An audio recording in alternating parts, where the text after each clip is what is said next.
வணக்கம். இப்போ இந்த வீடியோவை நீங்க பார்த்துட்டு இருக்கீங்கன்னா உங்க மனசுக்குள்ள ஏதோ ஒரு போராட்டம் ஓடிட்டு இருக்குன்னு அர்த்தம். என்ன பண்றதுன்னே தெரியல, எல்லாமே குழப்பமா இருக்குன்னு தோணுதா? கவலைப்படாதீங்க. உண்மையை சொல்லட்டுமா? குழப்பம்தான் தெளிவு பிறப்பதற்கான முதல் படி. இப்போ நீங்க அனுபவிக்கிற இந்த தவிப்பு இருக்கு பாத்தீங்களா? இது மற்றவங்களுக்கு வெறும் மன அழுத்தம், ஸ்ட்ரெஸ்ஸு. ஆனா உங்களுக்கு இது ஒரு நரகம்.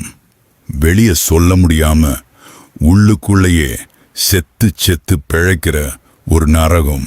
எல்லாரும் முன்னாடியும் சிரிச்சு பேசிட்டு அப்புறம் தனியா ஒரு இடத்துக்கு வரும்போது அந்த சிரிப்பு அப்படியே மறைஞ்சு போய் ஒரு வெறுமை வந்து ஒட்டிக்குமே. அதை விட பெரிய வலி எதுவுமே இல்லை. மற்றவங்களுக்காக வாழ்ந்து மற்றவங்களுக்காக அழுது கடைசியில எனக்குன்னு யாரு இருக்கான்னு கேட்குற அந்த ஒரு நிமிஷம், அங்கதான் உங்க மனசு உடையுது. நீங்க எதை நினைச்சு பயப்படுறீங்க? தோத்துட்டோம்னா, இல்ல யாரோ ஒருத்தர் நம்மளை விட்டுட்டு போயிட்டாங்கன்னா? ஒன்று புரிஞ்சுக்கோங்க, ஒரு செடி மண்ணுக்குள்ள புதைக்கப்படும் பொழுது அது முடிஞ்சு போச்சுன்னு நினைக்கும். ஆனா அது அங்கிருந்து தான் முளைக்க ஆரம்பிக்குது.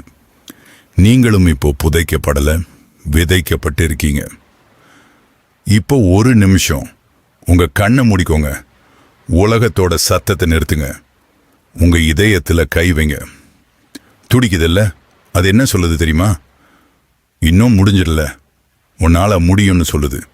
நீங்க செஞ்ச தப்புக்காக உங்களை நீங்களே தண்டிச்சுக்காதீங்க. நீங்க ஒரு மனுஷன்தான், ரோபோ இல்ல. அழுக வந்தா அழுங்க, கத்தணும்னு தோணும்னா கத்துங்க. அந்த பாரத்தை அப்படியே வெளியே தள்ளுங்க.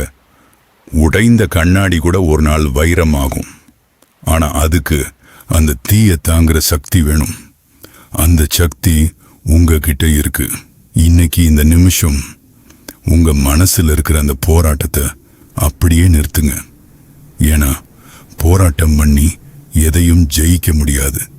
அமைதியா இருந்துதான் எதையும் வெல்ல முடியும். இந்த வீடியோவை முடிக்கும்போது உங்க மனசுல ஒரு சின்ன நிம்மதி கிடைச்சிருந்தா அதுதான் எனக்கு வெற்றி. நீங்க தனியா இல்ல, நான் உங்களோட இருக்கேன்.